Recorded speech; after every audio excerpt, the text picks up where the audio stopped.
Tadashi Yanai adalah orang terkaya di Jepang. Yanai adalah CEO di perusahaan retail pakaian ternama Uniqlo.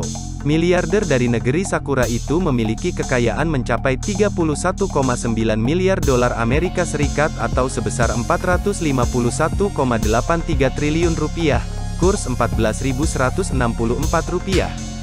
Saat ini usianya menginjak 71 tahun.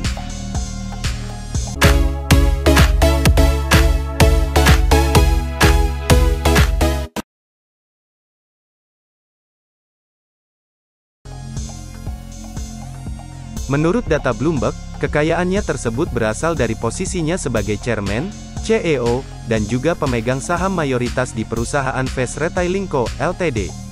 Ini adalah perusahaan pengecer pakaian terbesar di Asia yang di dalamnya terdapat Uniqlo dan beberapa anak usaha.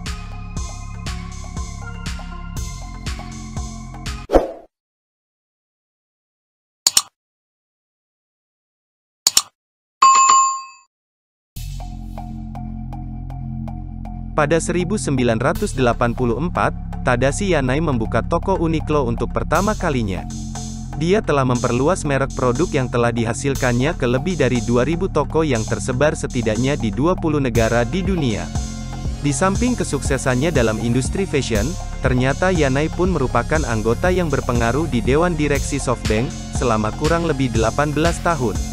Mengutip dari Business Insider pada Rabu, tanggal 2 Desember tahun 2020, walaupun Yanai memiliki reputasi yang baik sebagai orang berpengaruh si SoftBank, dia akhirnya mengundurkan diri dari Dewan Direksi pada akhir 2019.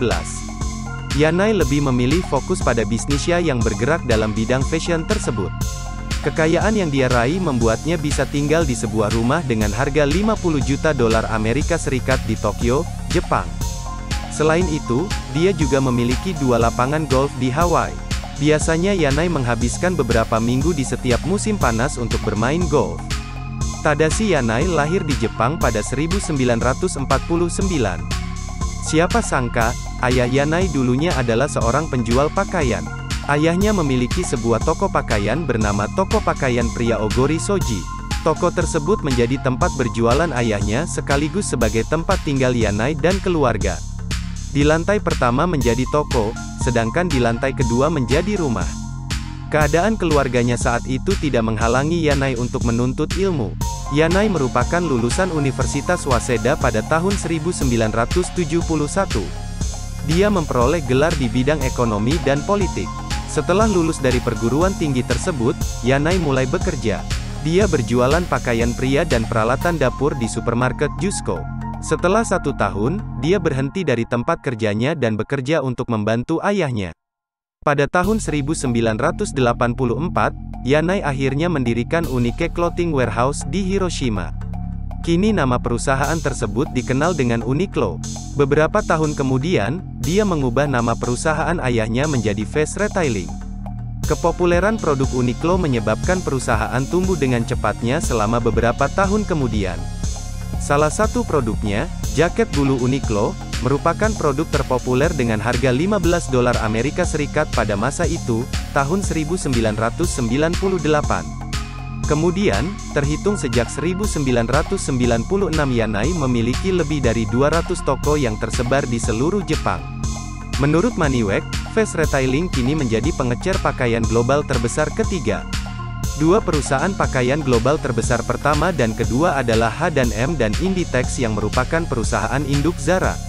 Setidaknya Uniqlo, merek fast retailing yang paling sukses, memiliki lebih dari 1.900 toko di seluruh dunia, sebanyak 810 toko tersedia di Jepang. Sekitar 50 toko di antaranya berada di AS dan sisanya tersebar di seluruh negara Asia yang mencakup Jepang, China, Hong Kong, dan Korea Selatan.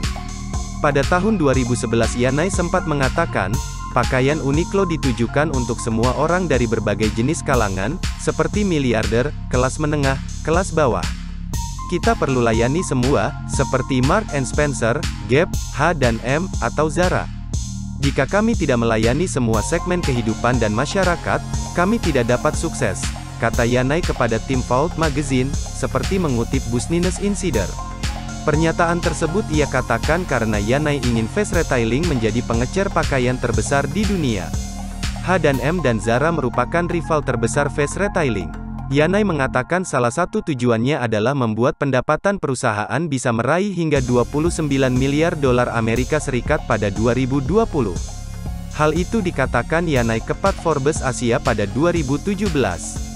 Akhirnya dia bisa membuka toko Uniqlo pertamanya di Denmark, Italia, India, dan Vietnam pada 2019.